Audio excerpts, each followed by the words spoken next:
লন্ডনে বড় ধরনের সাইবার হামলায় 18টি নার্সারি স্কুলের 8,000-এর বেশি শিশুর তথ্য চুরি করেছে রেডিয়েন্ট নামের হ্যাকার গ্রুপ। তারা নিজেদের ডার্ক ওয়েব পোর্টালে 10 জন শিশুর নাম, ছবি ও ঠিকানা প্রকাশ করে দায় স্বীকার করেছে।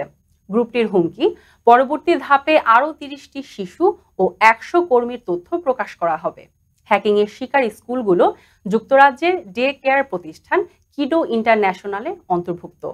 কোম্পানির পক্ষ থেকে কোনো মন্তব্য না এলেও হ্যাকাররা রয়টার্সকে জানায় তারা কয়েক সপ্তাহ ধরে কিডোর নেটওয়ার্কে প্রবেশাধিকার ছিল এবং অর্থ দাবি করেছে। অর্থ না দিলে সব শিশু ও কর্মীদের তথ্য ফাঁস করার হুমকিও দিয়েছেন তারা।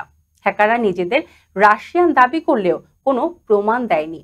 ইতিমধ্যে মেট্রোপলিটন পুলিশের সাইবার ইউনিট তদন্ত কাজ শুরু করেছে, তবে এখনো কাউকে গ্রেফতার করা হয়নি। বিশেষজ্ঞরা বলছেন, অর্থের জন্য শিশুদের টার্গেট করা অত্যন্ত জঘন্য কাজ।